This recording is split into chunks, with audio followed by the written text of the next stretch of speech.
Welcome, I'm Ijoma Onyato. Tonight, the wait is over as National Assembly passes 2016 appropriation bill, approves a sum of 6.06 trillion naira for the year.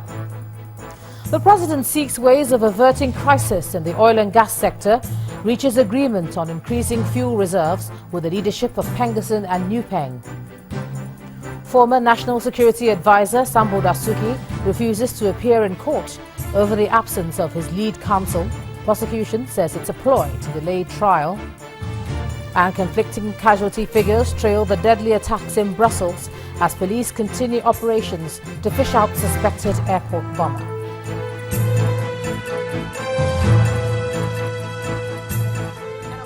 Tonight, Lagos State government signs memorandum of understanding with Kebbi State on rice production.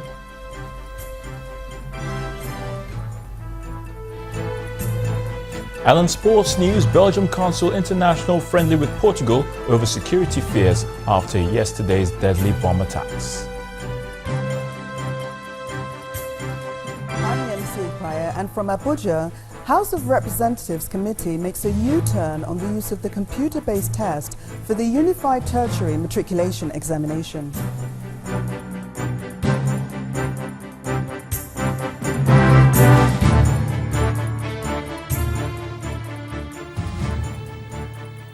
The long wait is over and the National Assembly has finally passed the budget. Both houses agreed and put the seal on 6.06 trillion naira as the figure for this year.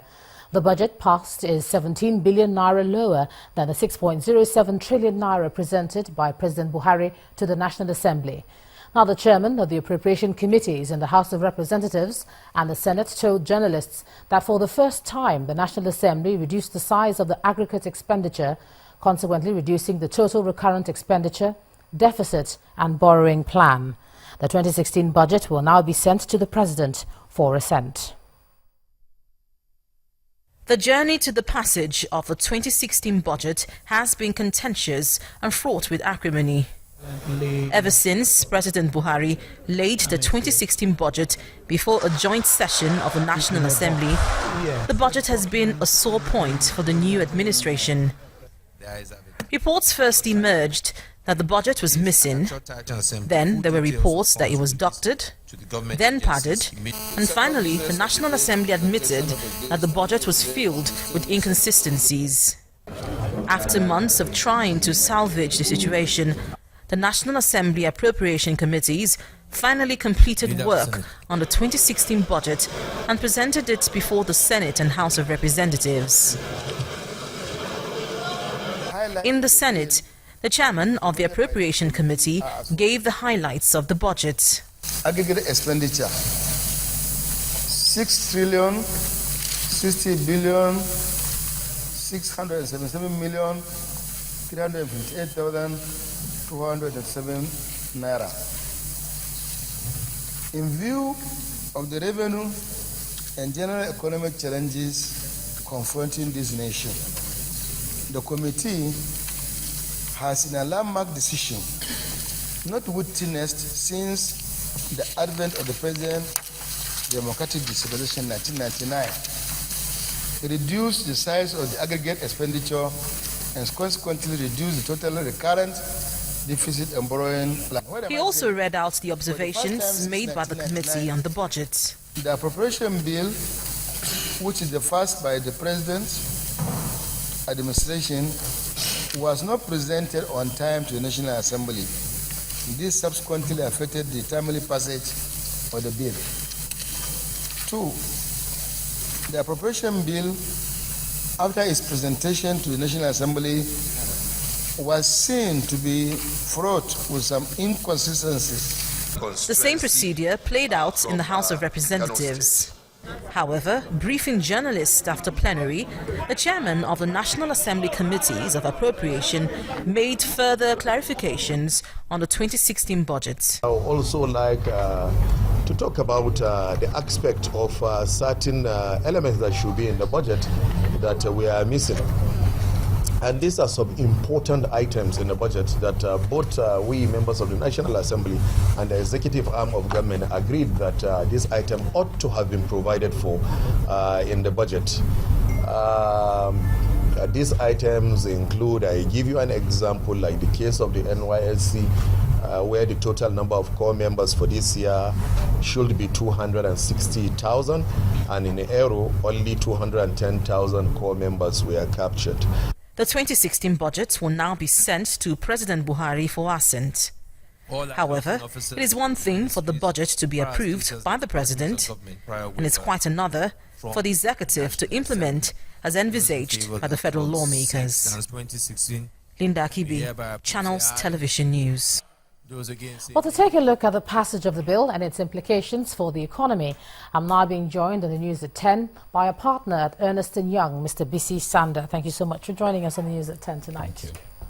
Okay, the budget has made its way through, waiting for assent. That's where we are at the moment. Yes. But bearing in mind that this is coming towards the end of the first quarter, Yes. does that concern you at all? Time. Oh, well, I mean, it's not too good, because that means a quarter of the period it relates to has passed. So it will affect the efficient implementation of the budget. So it may well be brazen for a year-end review that will show that we have less than 100% budget implementation. Looking at the figures now, there's about a 17 billion naira difference between what was presented and what's been passed. Yes. Will that affect implementation as well? The sectors that will they have to cut down, or? Oh, well, I mean, it simply means that allocation which the executive had in mind had not been allowed by the legislator. So naturally it will affect some of their programs, depending on how they have put together the budget. So although that figure, which is about 0.33% of the initial budget presented by the executive, is very insignificant. In statistical analysis, you'll be talking of figures from 5% and above when you're talking of significance of any item, So that should not really be a major, it won't have a major impact on the government achieving its objectives. So to you, would you say that we're well on course then with the budget as it is? Well, the budget, the issues in the budget is not the figures per se, but the programs and the assumptions pertaining to the budget, as well as how they're going to be implemented. Don't forget, we especially with all the disclosures coming to limelight now, before we've said over and over in analysis of the Nigerian situation that we don't have strong public institutions, from the police to the customs to immigration to our educational system, health system, etc. And the issue is, these are still the same institutions that will implement this budget.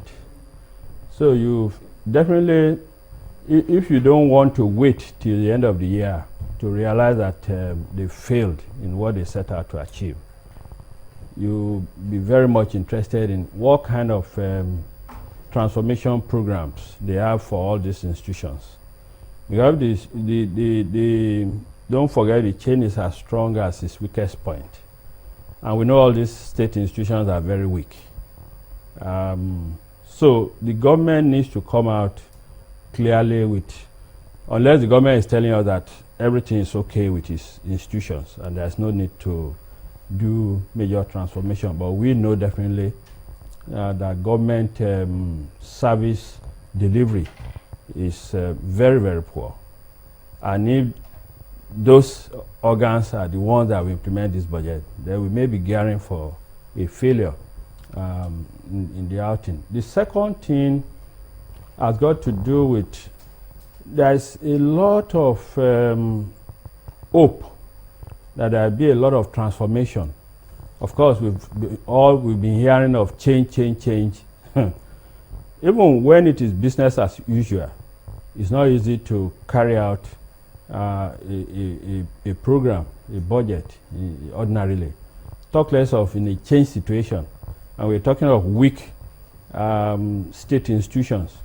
So the question is, who are the people that will achieve this transformation we're talking in the solid mineral, in agriculture? And don't forget, you can categorize the players into 4. You talk of the government itself, you talk of the private sector, and the private sector you can further divide into 3. You talk of the indigenous private sector, the foreign private sector, foreign investors. And then you talk of the sector they call informal sector. Take, for instance, agriculture. We are saying that there will be a lot of increase in agricultural activities. By who? We know we don't have farm businesses in this country. We are not a nation that has a culture that of farm businesses. You talk of, in Africa, you talk of South Africa, you talk of Zimbabwe. These ones have significant farming businesses. So if the government is expecting major increase in agricultural output in those nations, it knows people, organizations, institutions to talk to. Here we are talking of peasant farmers. Our farming is dominated by peasant farmers.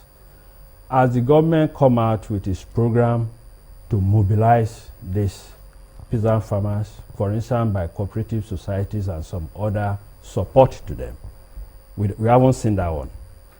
And we don't need to stress ourselves. You ask yourself, how did the cocoa and the oil palm and the granite miracles of the early days of Nigeria? All right, let me just ask you this. I'm sorry to cut you off Okay. there, but let me just ask you this. The finance minister did say yesterday that there was 350 billion naira going to be injected to boost productivity and to do other issues concerning transformation. Should that run side by side with the budget, or how do you think that that's going to be dispersed? Well, it's described as stimulus package. It's standard economic theory. When an economy is depressed, the only way you can reflate it is by pumping in money, especially into public works. What that means is that you have a lot of increase in economic activities, and if that money circulates naturally, it's going to help, in the recovery of the economy. So that's a standard approach to reflating the economy. Naturally, it's all part of the government spending program for the year. All right, a partner at Ernst & Young, Mr. Bisi Sander, thanks for sharing your thoughts with us on the news at 10 tonight. Thank you. And in part 2, after the break, INEC says credible elections in Nigeria depend on information technology. Find out why in a couple of minutes. You join us again.